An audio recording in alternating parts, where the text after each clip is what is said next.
السلام عليكم ورحمة الله وبركاته. بسم الله الرحمن الرحيم.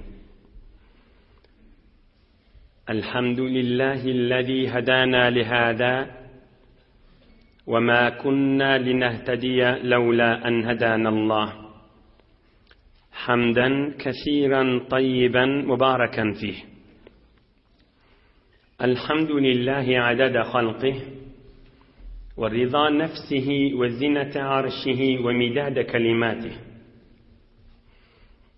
اللهم صل وسلم على عبدك ونورك إمام المتقين سيد المرسلين شفيع المذنبين سندنا مولانا محمد النبي الأمي الأمين، وعلى آله وأصحابه وأنصاره وأتباعه أجمعين. لا أسألكم عليه أجرا إن أجري إلا على رب العالمين. اللهم وفقني لبيان ما يحتاج الحاضرون إليه وما يصلح أحوالهم. إلهي أنت مقصودنا ورضاك مطلوبنا، فأعطنا كلنا محبتك ومعرفتك. بيك باك الله تبارك وتعالى طاعات إبادة لنا، خير دعاء لنا، صالح أمل لنا، لطف كرم بلا قبول دبتا، إيلون إتشير لنا، دوس يار لنا، قوم خيشنا، dünya ve ahiret, saadet, gönünmüklük, yurda vadallık, vatan emniyetlik, ağdı verirlik, dinimiz dünyamız abatlıktan ayırmasın inşallah.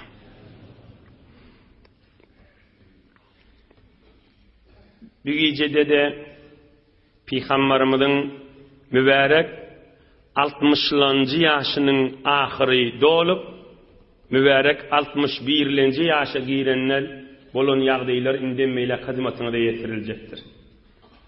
63 mübarek yaştan 61. yaşın dislavına Muharrem safarlarda bolon vakıyalardan Tebuk cenginin evünçe bolon vakıyalar hizmetine de yetiriler inşallah. Bir gecede bir uluqon bolon vakıya bir vakanın üstünü de ayetler iniye, Sure-i Hucurat'ın deslapkı ayetlerinden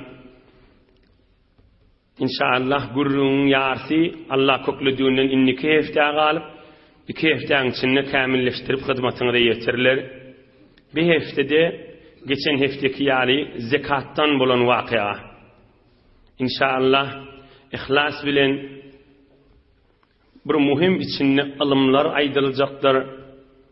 Dini dünyanın abatlıktan süreyim, mühim bir alımlar, şeriatta İslam'ın hükümleri ve Resulullah'ın da bulan vakıatından ona siratun nebi, yani Resulullah'ın yaşayışı dediği bulan vakıadan hizmetine de yetirler inşallah.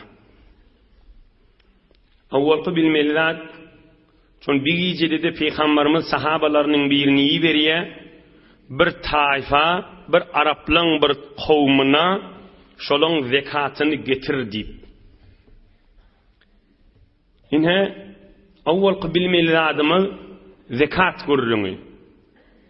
Kıskaca hizmetini de yetirerin, yönü belli hem kişinin isteyen radi, şu zekatın görürünleri bir kamil bolsa, bir bilinti kime düşüye, kime düşmeye, vergin ma, algın ma, üydeki mala, ticari envallava, inşallah Huday koklese bir vaktta ya Ramazan ayın geceleri ya vuruşacak bir gecelerde üç heftani zekatın hakkına koysak, belki Huday Teala fiqh Hanefi'de bir zekatın meselesi kamil hizmetini de yetirmeyi heves ediyen Allah koklesin inşallah.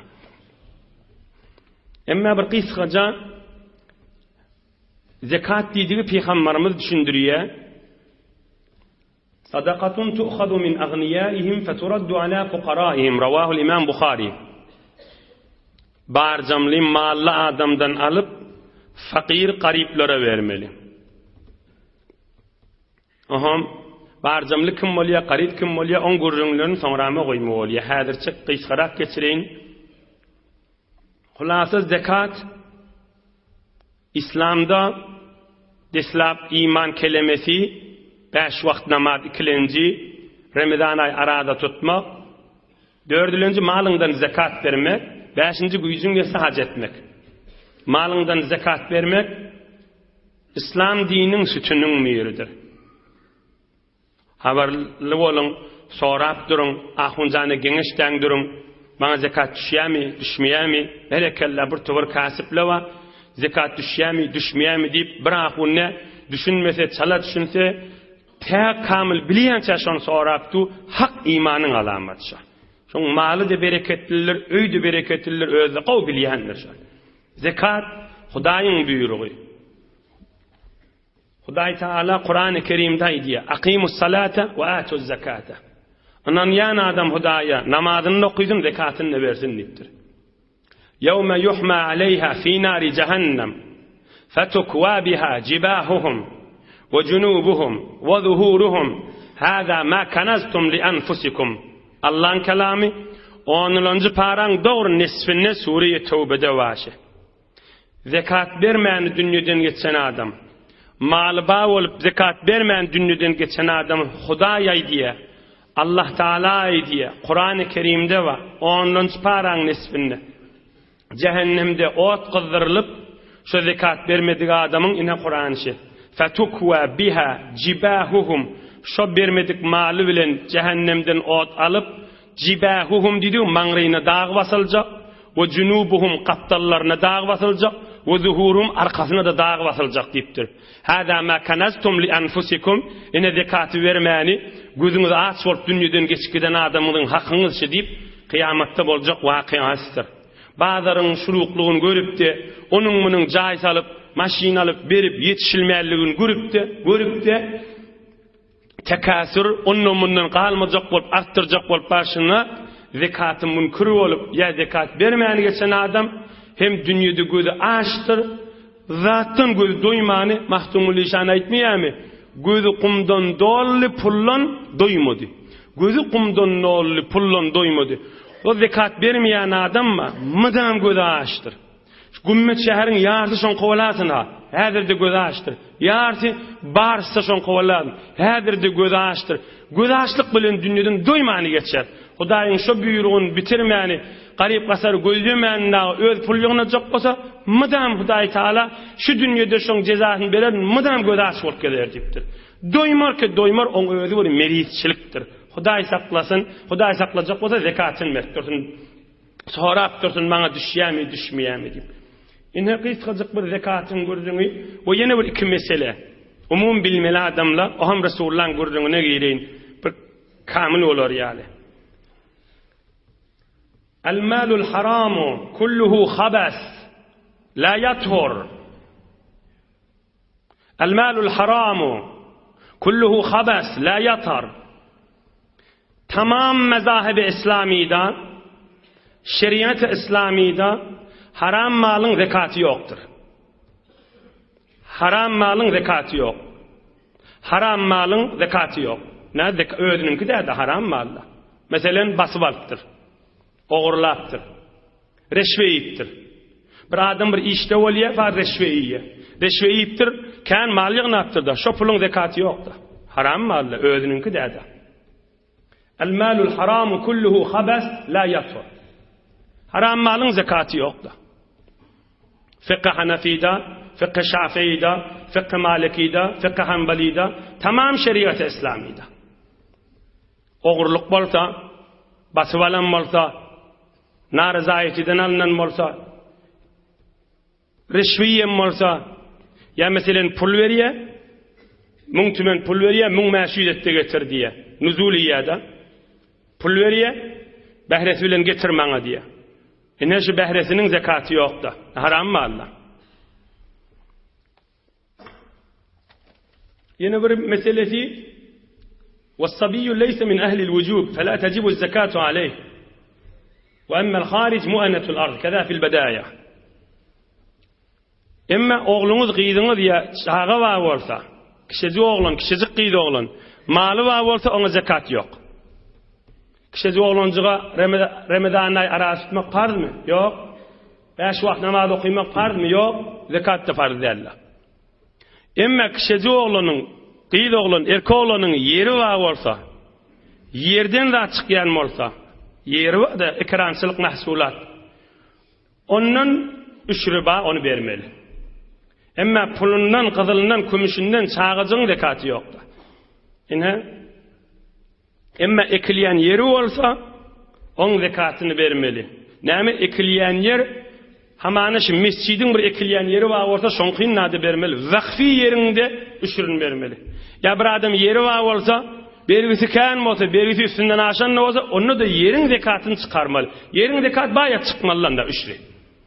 Hulasa kişi çağa da olsa, malı bağı olsa, daýysy gyzyl beripdir, dädesi gyzyl beripdir, mamas gyzyl beripdir, oýdan gyzylly pully bolupdyr haman çağaçyk. Zekaty ýok, ta balygy bolandan soňra. Balygy bolandan soňra inde meýlek zekat bermeli. Geleýin Rasulullah aleyhissalatu vesselam zekat taqynna bolan bir ulaqan waqia. Kana sallallahu aleyhi ve sellem yeb'asul ummal ve yektubu lahum ma ya'khudun. Rawahu İmam Ahmed. Peygamberimiz Hazreti Ebu Bekir Siddiq, Hazreti Ömer şoň zamanynda çeli oğulary adamy berilýänmiş, karment bir işleýän, şo oğlan zekatyny getirmeden çürüýüm, ta garyplara paýlamadan çürüýüm. Ýöri töýüne adam tikilýänmiş. Şo owada garyp kim bar? Ol owada garyp kim bar? Ol owada kime zekat düşýär? Ýerine getirip paýlanýanmış. Emma o jüre bolmasa sahip mal kim maly bar? Özü çykarmak boýunna lazım. Peygamberimiz aleyhissalatu vesselam Bişir diyen sahabasyny bir taýfaň birine iyi beripdir, şolaň zekatyny getirmeli. Wagt dolupdyr, ýyl dolupdyr, ýyly bir gelipdi. Wa kanu ma'a bani Tamim ala ma'in fa hushirat as-sadaqa min kulli nahiya. Peygamberimiz sahabalaryna buyurýanmış, zekat alaňyzda jymbalgara suwun maşyny içmäni gelin alyň diýänmiş. Şu mahally fiqh Hanefide de bir adam malygyny ýa-da zekat ýa-da suwun maşyny alyň tagaw. Hemme suw içmäni gelýär, sanamasda rahat, almasda rahat bolýanman bol. Be her hal. Gow dikkat edeýin. Bir palan taýpadan Peygamberimiz zekat getir diýeleriniň, goýullarynyň, mallarynyň. Olar suwun maşyndanmış. Başga taýfaň bir kafir taýfa barmış, Benu Temim diye. Olar da suwun maşyndanmış. Oham Peygamberimiz aleyhissalatu vesselam'ın adamsı baranna, ol musulman taýfa, derrew zekatlaryny kenara çekakyny inhe, şun Rasulullah jana ekde ördip, ýüleň ak bolsun diýip, muny faýlatdyrlar. Zekat bermeden çürüýüm. Emma ol Benu Temim taýfa, ora mağrurmuş, mutakabbirmiş. Mutakabbir diýip kim aýdylýar? Ýel bilen ýaşaýar, özüne muqadiýe. Odurlu bilýänsiňiz, ýöne gow bellek goýan hemişe. Şu mutakabbir adamyň hiç hakly ýokdur ha. Ilmly bolsun, ilmsiz bolsun, mutakabbir adamyň hiç hakly ýokdur. Tahsilatly bolsun, bisawat bolsun, bir medrege ýeten bolsun, ýetmedik bolsun, ilm başgadyr, hakl başgadyr. Bir adam başa zähmet çekden bolsun, ilmli bolanmasyn, ol medreklere ýeten bolsun. Hendesede, pezeşkide, ya ahunçylykda her nämede. Emma şol adam mutakabbir bolsa hiç hakly ýokdur. Ora gowy bilýänsiňiz özüňiz. Hakl başga, ilm başgadyr. Bir taýfa ilmli taýfamış. Ora odan keplemeni ökdümüşdik, şahirlarda känmişdik. Ýöne pahirli öýlerine näme muqadip mutakabbir bolup, ýellenip, hem şoňa görä de hakyllarda ýok bolýar adam. Ne ýellenip ýaşaýar mutakabbir adam. Fakat özüne adam saýýa, başga adam saýmýar, onun üçin hakylsyz bolýar. On biz zekaty ýygnapdy qabla adam, peýgamber iberin adamsy, ol mutakabbir taýpa, nämesiz diýilýäňiz muhterýäňiz diýipdir, daşyndan ha. Mal liseň bit musulman taýfanky. O mutakabbir kafir taýfa edipdir, näme diýilýäňiz saýlap tuby gelen adam diýipdir. Onu olay edipdir, nahnu aslamna we la budda fi dinina min hada. Onu musulman taýfa edipdir, biz musulman, Biz Allah'a ve Resulüne imanımız ba, namaz okuyas, zekat beriyas da deyiptirler. Ama ol mütekebbir yelli güp berip yaşayan tayfa olar aydıptır. Fajtama'u ve eşharu silaha ve mena'u bişran min akhdi sadaka. Kılıçlarını çıkarıp, kılıçlarını sıyırıp, başarıda akistin şola sizin malınız deyiptir. Daşından mahilliqa. Eğer akitecek bolsa damağın salar, Peygamber taraftan, Muhammed taraftan gelen adamın deyiptir aleyhissalatu vesselam. Ne malınız beriyaniz deyiptir. Bermeyin deyiptir. Akitecek bolsa öldürürsün deyiptir. Wallahi la nada' yahruc ba'irun wahid. Ecada da vermez deyiptir. Sizin diyanızdan biri gitsin deyiptir. Olar aydıptır, baba bizim diyemiz, bizi iyi verecek, zekat bize lazım. Yok bizi iyi vermeyez deyip, ulamala aydiya da, kıyskacık kendisine yiyecek değil. Bir adam oluyor, bakhil oluyor. Ne öyle iyiye, hiç kime dözmeye, kıskançta, ne zekat veriyor, ne halka yaxşılık etiyor. Buna bakhil diyorlar, kıskanç. Bir adam oluyor, özü halka berenak, özüne de dödenak. Bir şey, malı yığınap geçmeliyen, orançta, şu saklap geçvat yığınamalıyan, ne ödüne dödüye, ne halka dödüye. Bir de o pesbi direk, önküden ne beter, ne ödüne ne halka. Orançta yığınap saklamalıyan. Hemen üçüncü bir yeri var, öde iyena, halka da dödena, başka bir yerde bir yerde, şunu da daşından bakilçılık et diye. Ona adına Araplar şakî diye, Türkmen közönen betbaht diye. Közönen adamı. O başka bir yerde adam mal verdi. Neymiş var şunu verip deyip daşından ıskanıp be. Aham bir fakirle mütekebbir olansan közönen milletmiş de. فَلَمَّا رَآهُمُ الْمُصَدِّقِ هَرَبَ مِنْهُمْ وَقَدِمَ عَلَى النَّبِي sallallahu aleyhi ve sellem. Aham fakir yankı Resulullah can taraftan baran sahaba kaçıp bilse bir pay sağman baktı Resulullah aleyhissalatu vesselamın mübarek huzuruna. Ya Resulallah, ol taifa çıkardılar zekatını niptir. Yönün kaptanından Benu Temim mahadir imana girmedik. Olar zır koymadılar, şicri vakıyalar oldu deyiptir. Ol Benu Müslümanlar da kılıçlarını alışıp çıkıştılar deyiptir. Rahmet yan deyip, ben aralarından çıkıp kaçtım deyiptir. Olan arını cenk olmayan kalıptır. Benden kaçıp bilsem bir pay oldum deyiptir. فبعث رسول الله صلى الله عليه وسلم 50 فارسا ليس فيهم مهاجرين ولا أنصار. Peygamberimiz aleyhissalatu vesselam 50 atlı dayav sahaba, 50'si de tääze Müslüman sahaba. 50'sinin içinde Mekkeli koymandır, Medineli koymandır. Hemen tääze devletler Müslüman olara bir mesuliyet näme düşünülür yani. Bir dini rahmet çekmeni bildirer yani, hemmesin tääze Müslüman olanlardan oyuptur. 50 neferi. Şol Benu Temim kafir taifa, şicri iş ediptir, gün şola bilen cenk meydanı girin deyiptir. O da olan bir mütekebbir millet, näme hüneriniz olsa ortalıklan şolardan çürüyün deyiptir. Yine 50 tane dayavuz, 50 nefer dayav sahaba, Benu Temim şu mütekebbir taifa ağaşin, uğrattırlar. فكانوا يسيرون الليل ويكمنون النهار. Rahmet çektirler. Gece yol yürüyüp günlük istirahat edip, gece yol yürüyüp günlük istirahat edip, fakat şu tayfanın üstüne varmalılar. Ama berden yakası belli görünüp parsalar, şayet ola kan adamları üşürtürler. Şeyittirip o var, ceng olup bir sahabala basıp 20-30 nefer belki kærre esir edip ile onu bağlap Peygamber aleyhissalatu vesselam'ın mübarek huzuruna getiriptirler.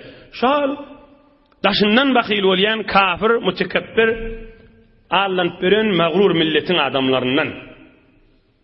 Yine Peygamberimizin mübarek huzuruna geldi.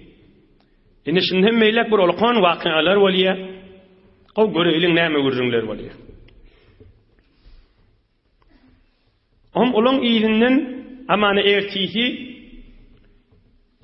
günörçe vakti şu Benu Temim mütekebbir tayfanın yaşullarından, reislerinden, başlarından 10 nefer üşüyüp geliptirler amana yaşullar.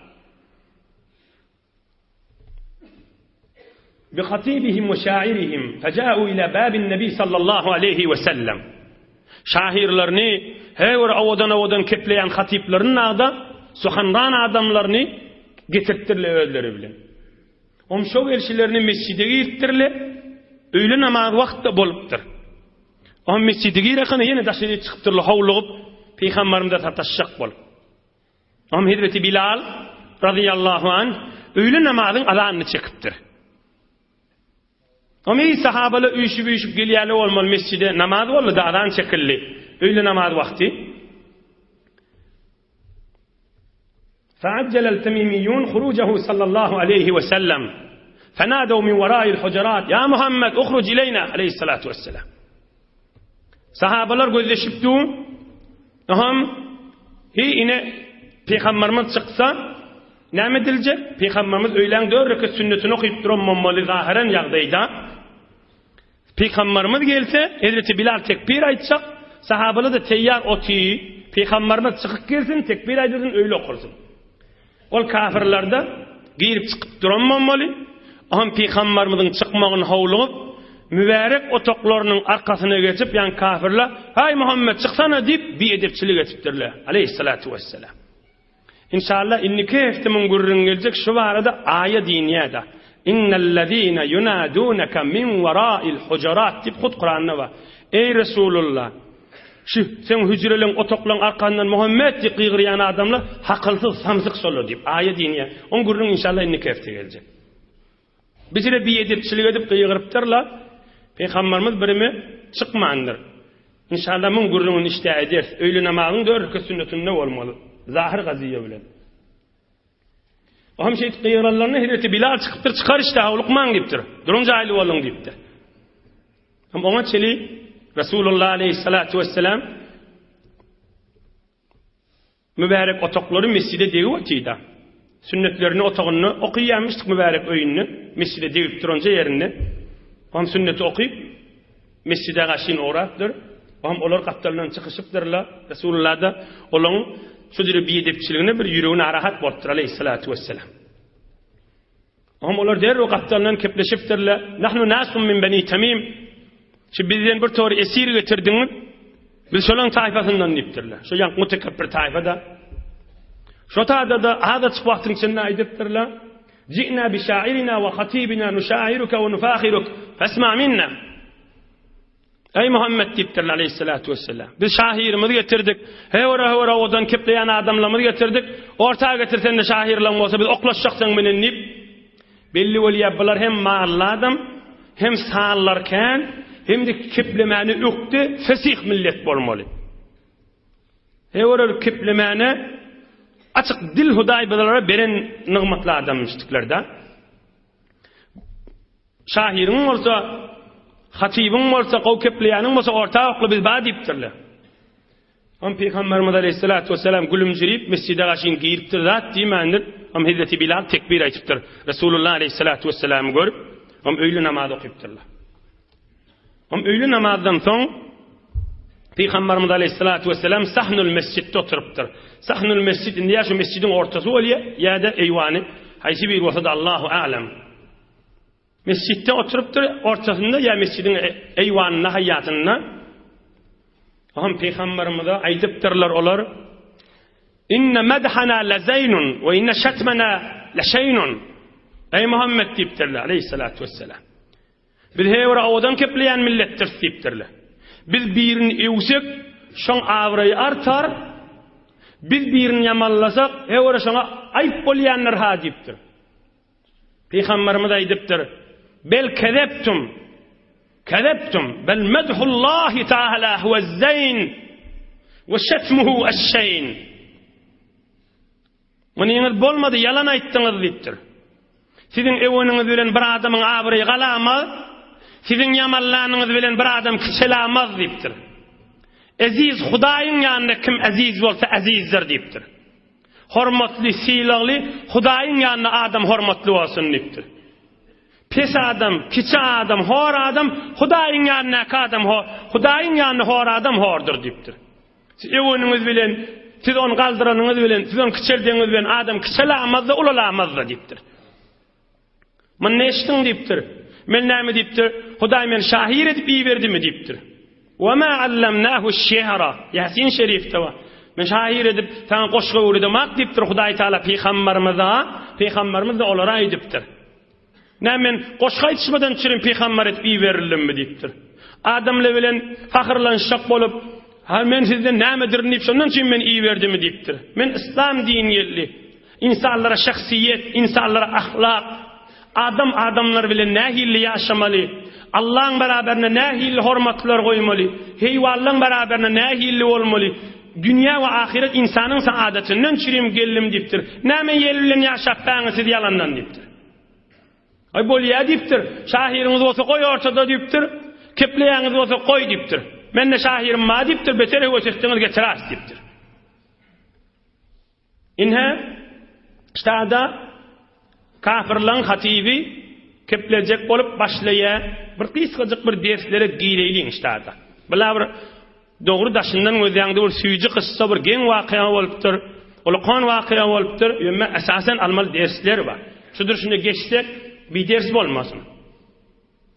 Awwal kysga dersi: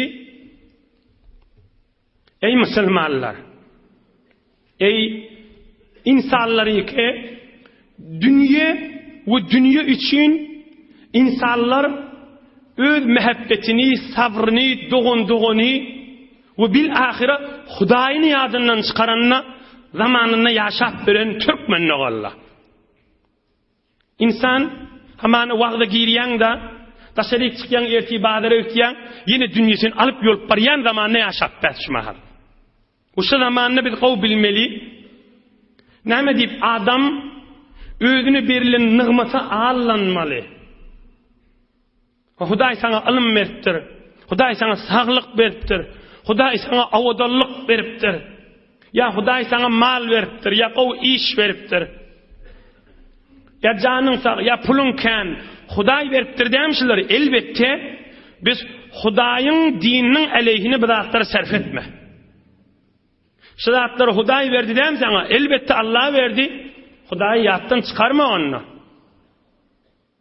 Mal vertip malyna büýsansaň, awadallyk bertip awadallygyna büýsansa, men almym ma diýip almyna uýmense, öýüm ma diýip öýüne uýmen, büýsansa, şoňa ýaplansa, ol adam hor bolar. Hor da bolmaz, çykyp bilmeýjek guýa gaçar.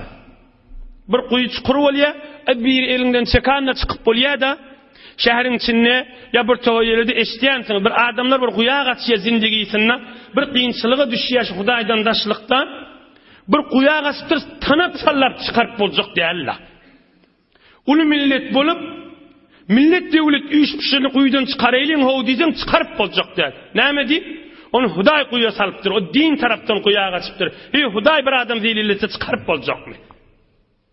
Mahdumly şan aýdýa, adana büysanma, çemelli düzler, çemen senden qurir, jeren evlenmez. Çapar koyma, gümmedin gayrasını özden yaşıllapdu, ya döwregörün ekrançylyk yol boyun yaşıllapdu, yine 3 aydan bağımşı yaşıllık. 3 aydan 4 aydan yok, murdatmada çıktı var, yaşıllık da yok. Kış yurt da yok, koyun sığır, it kuş da yok, yönün tolip batan yel, tolip batan yer, ve yüzün yakıp batan kızgın hava ösiye.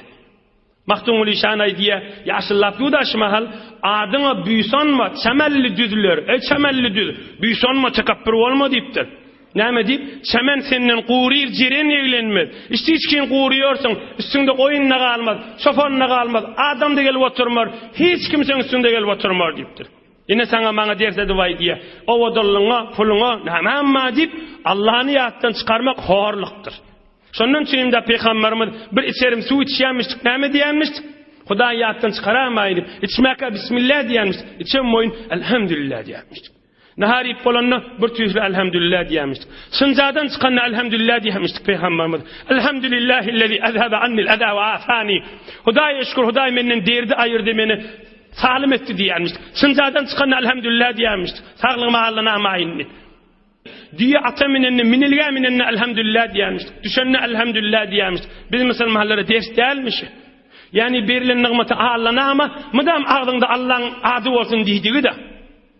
Tamam ýagdaýda Peygamberimiz elhamdülillah täze doň gelse elhamdülillah ma Hudaý Taala awratymy örter ýa täze doň mört diýänmişdik. Minenne öýe girenne bismillahi velejna bismillahi harajna öýden çykanda bismillahi tawakkaltu alallah mudam agdyna Allah'ın adı varmışdy. Şudatlara Allah'namayın Hudaýyň ady ýadynda bolsun diýdigi we birleri elbette dersdir. Mümin, musulman, imanly doňlar. Emma bir millet hem malyken, hem sanyken, hem de awadan kepler berellerine ağlanıptırlar şaňa. O Hudaý berdi diýip ýadyndan çykartdyrlar. Ağlanıptırlar. Oğlum şonu gelip Muhammed Peygamberin önüne durup gelirsen bilen şahirlaşak bolsaň diýip getip duran gürrüňlerin özü daşyndan çonýan özüň. O medeni işlerin özü samsyk bolup otogyň daşyndan gözdeşäme Allah bireme. Muhammed çykmasymrak diýip öz dostuny ogluny çagyrýan ýaly diýip bir haýalyga çykdyrly we üstülerine aya diýipdir. Ine tekebbürlük adamı hakylsyz etýär diýerler şi. Adam bir şahsiyet ediyor. Adamın buzurgwarlygyny aýyrýar. Adam bir hormatly, izzetli, şarafatly bolmadan aýyrýandyr. Ine ulukon bir almal derse şu bolly. Hayp wagt ýok. Emme şu musulmançylygyň içinde, imanyň içinde Rasulullah aleyhissalatu vesselamyň beraberine bir hormat goýýan bir alymlar ýetipdir. Bir ulamalar ýetipdir. Bir pirler, bir teberrik adamlar ýetipdir. Şuň beraberine aýdylmaly görüňleş kafirliň horlugyndan çürimde bolsa, kafirleri utandyrmadan çürimde bolsa, hayp wagt ýok. İnşallah Hudaý bir wagt köklerinde hyzmatyňyza ýetiren. Nädir Imam Azam ýaly adamlar Rasulullah'ın hadisini aýdanna çöke düşüp, dehretlice oturup, gymyllamany Peygamberimiz bilen mübarek bile oturşan ýaly dip Peygamberiň hadisini aýdýanmışdyklar. O gürrüňe girmeýin, emma bula kafir ýel bilen ýaşap biren adam bolansaňlar Rasulullah janyň mübarek huzuruny bir edepçilik edip derler. Emma ikilenji derse geleyli. Bu ulukon ilm ikilenji de haçandan mer bir ýadymda bardy hyzmatyňyza ýetireýin diýip ajab fursat geldi aýtmasam boljak der. O döşi öýle namazyň 4 rekat sünneti barada gowgulagasyn. Giýje turup namaz okuymak näme? Belli zat beter gowlat 5 wagt namazdan soň iň fazilatly giýje turup namaz okuymak. Näme? Halkyň hemme kişiň okuda wagty bolýar-da. Giýjäň ýary bolýar-da. Şodurşun getir günnüýdiň içine. Yani öýlen de ýary gün orta bolup gün agyp başlanna hemme kişi ýada wagty, hemme kişi Hudaýdan gafil bolýan wagty bolýar. Şondan çürin Peygamberimiz aleyhissalatu vesselam gün aganna 4 rekat sünnet okuýanmış. 4 rekat nefil okuýanmış. Peygamberimiz okuýansaň biz onu sünnet edip okuýas. An Aişe es-Siddiqa radiyallahu anha. Hawluk mansıkman okuyup berjek bular teberrüken. Kana Rasulullah sallallahu aleyhi ve sellem yusalli 4 qabla az-zuhr yutilu fihinna al-qiyama ve yuhsinu fihinna ar-ruku'a was-sujud rawahu İbn Majah. Enemiz Hazreti Aişe diye ben Peygamberimiz görýärdim. Mudam öýlüden önçek 4 rekat okuýardy. Başga namazlardan şoň qiraatını Alham suresini uzağa derdi. Başka namazlardan rükûsunu uzağa derdi. Öýlen 4 rekat sünnetini. Başka namazlardan secdesini uzağa derdi dipdir. Qala sallallahu aleyhi ve sellem 4 rak'atin ba'da az-zawal qabla az-zuhr ya'dilna bi salati as-sahar. Rawahu al-Bayhaqi. Peygamberimiz aýdypdyr. Ey musulmanlar, sürünerten soňra gün agyýa öýle namazyň wagty bolýar-da. Öýlen 4 rekat pardyndan öçäp 4 rekat nefil sünnet bara. Giýje tahajjud namazy bilen barabardyr diýenmişdik. Salasym okuýaman. Ala orda beri edamam. Namaza yetişecek bolup tekbiri yetişecek bolup ala orda beri edip okuýman Peýgamberiň hak sünnetiň içinde ýokda. Hatta Peygamberimiz yetişmedik wagtynda sünneti galanna enemiz Hazreti Aişe diýe öýlen pardyndan soň 2 rekatini okuyup ýerinden 4 rekatini howlukman ýene okuýardy diýe.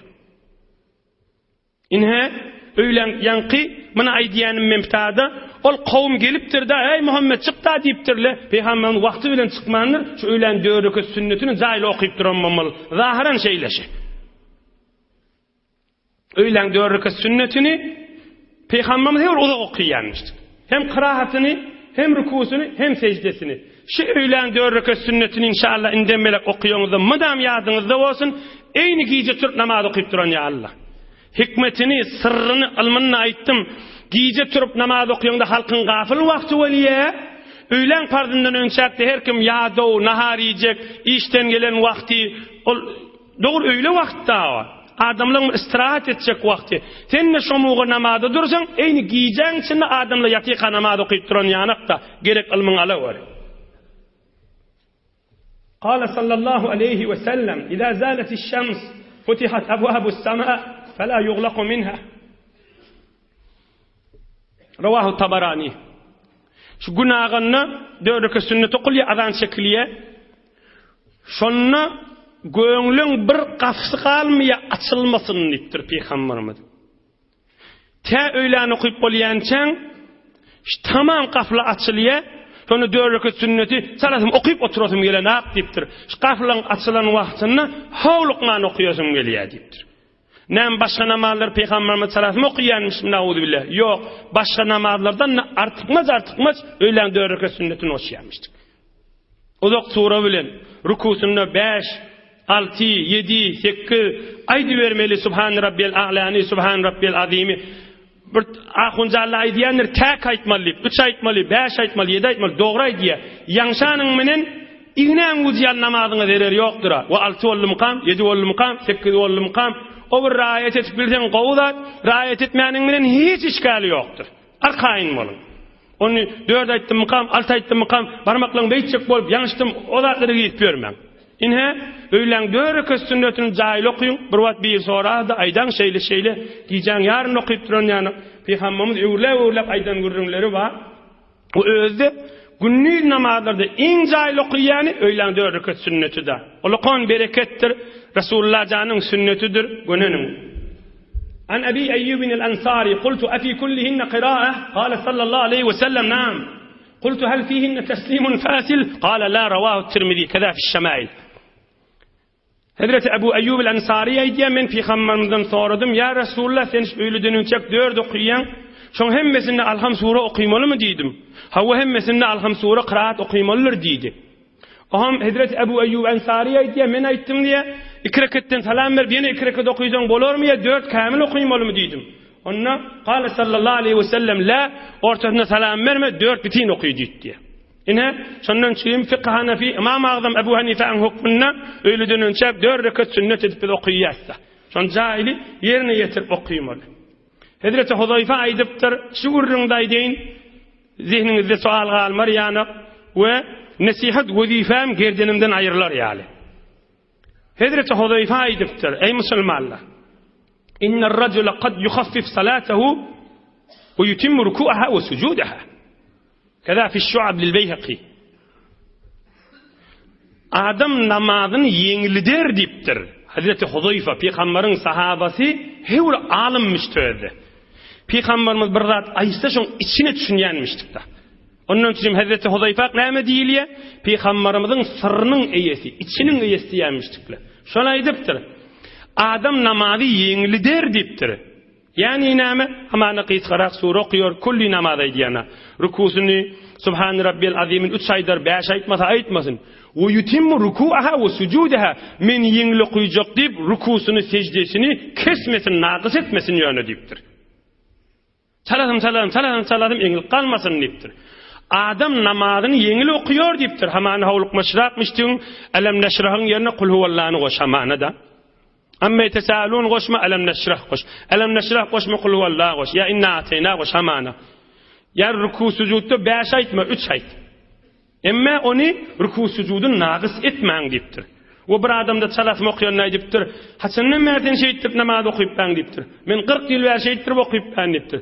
Kıyamatda görersiň deyipdir. Hudaý sana namaz okuýdyň ha diýmer deyipdir. Sen ruku sucudun biter naqis etýäň deyipdir. Hazreti Huzayfa şey deyipdir.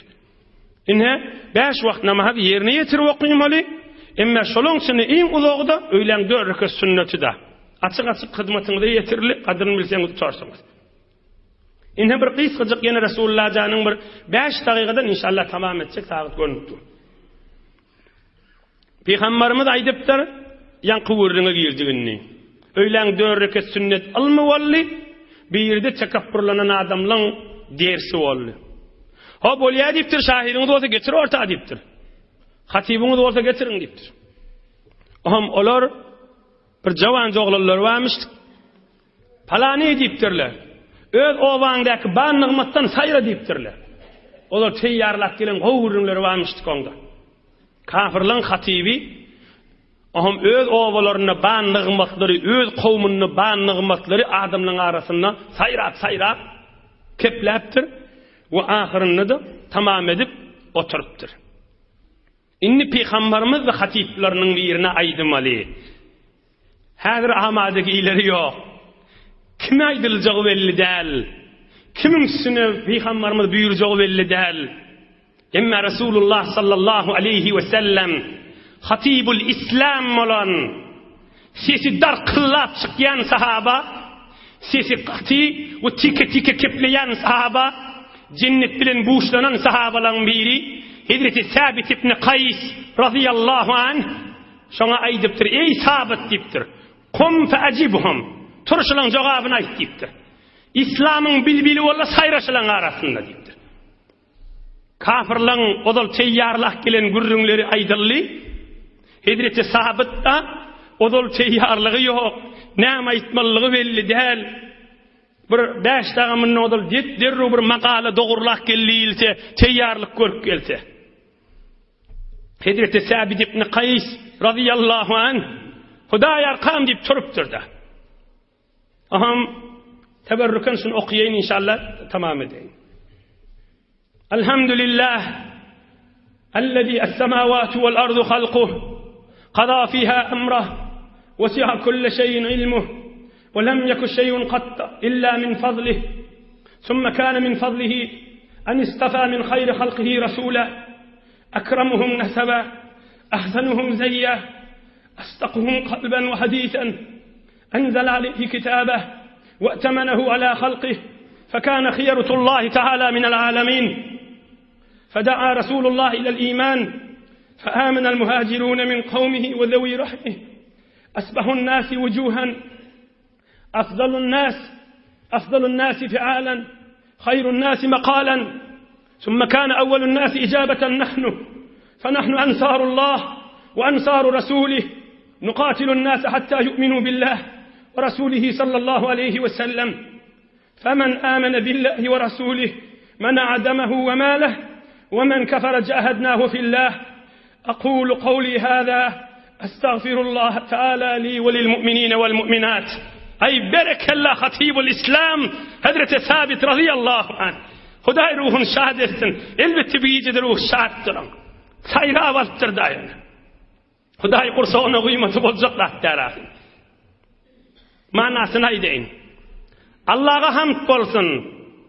Yer göğü yaradan beyik Allah. Allah'a hamd bolsun, şeriatını iyi verdi. Allah Teala bilmeyen zat olmaz. Hemme zat Allah Teala'nın fazlından ve kudretinden mahluk bolly. Allah Teala'nın buyruğu bile. İnne bir Hudaýa hamd aýtdy. Şu okulan 4 tikeşi. Deslapy tiketi geçti, Hudaýa hamd aýtdy. İkilenji tiketin Peygamberimiz barada aýdypdyr. Allah Teala insanlyň içinde iň nesebi gowy ata babasy arasynda bolup gelýän Muhammed Peýgamberi saýlady. Ata babasyň nesebi gowy nauzu billah, ata babasy kimdigi belli däl, hili däl, nikahdan gelýär ata babasy. Ahsanuhum zeyyen. Daşı beter owadan özüne bir yetişýän peýgamber. Astaquhum qalban we hadithan. İçi we ýüregi we dili beter dogruca adam. Ve Allah Teala şuna kitap berdi. Ve Allah Teala şuna adamlaryň içinde şuna ananny tamam mahluklaryň içinde Allah'ın söýen bendesi boldy.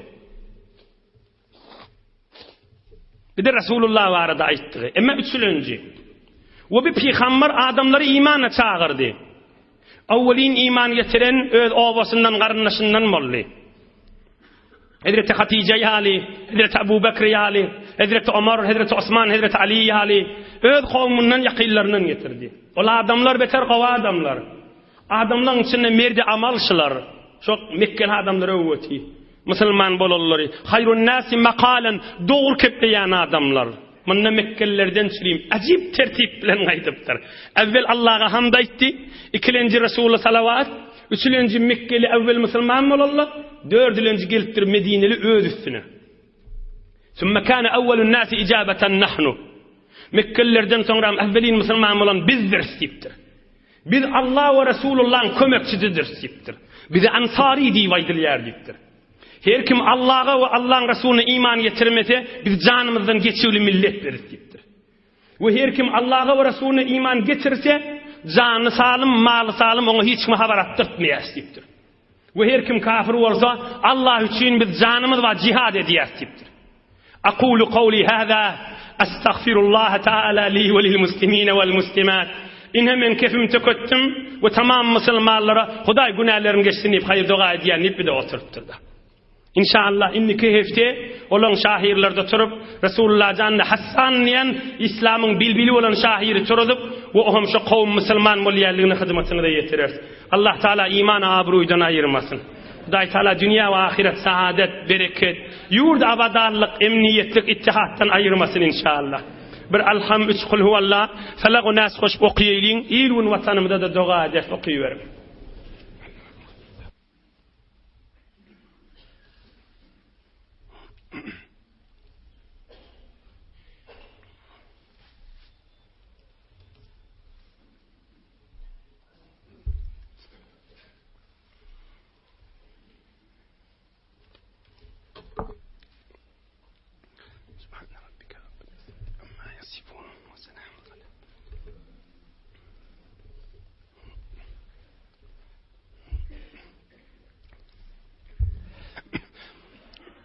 سبحان ربك رب العزة عما يصفون وسلام على المرسلين والحمد لله رب العالمين. مجداهن نام لا إلهي آمين. وجنة ثنايد وإلهي آمين. إلهي آمين. آمين يا مجيب. آمين يا قادر. ختم قرآن الكريم لروا بخشت ملي. إلهي آمين. تفسير كلاس من الجليان آدم مير مرحوم مطر نعيم غديا. إلهي آمين. إخلاص في دعاء دور بيلكم مرحوم لرا بيلكم مسلمان لرا. إيلون وطن آمين جان هداي. آمين يا مجيب. آمين يا قادر. آمين ya ilahel alemin. İçeride dışarıda bereket, mehabbet, iman abruy dua var. Mescid medreseler yürüyüp dursun. Parahatçılık, abadarlık olsun, emniyet olsun. Can Hudaý. İlahi amin. İlahi amin. Amin ya mucib. Amin ya ilahel alemin. Birahmetke ya erhamer rahimin. Barakallah. Yoldaşlarınızı yadınızdan çıkarma.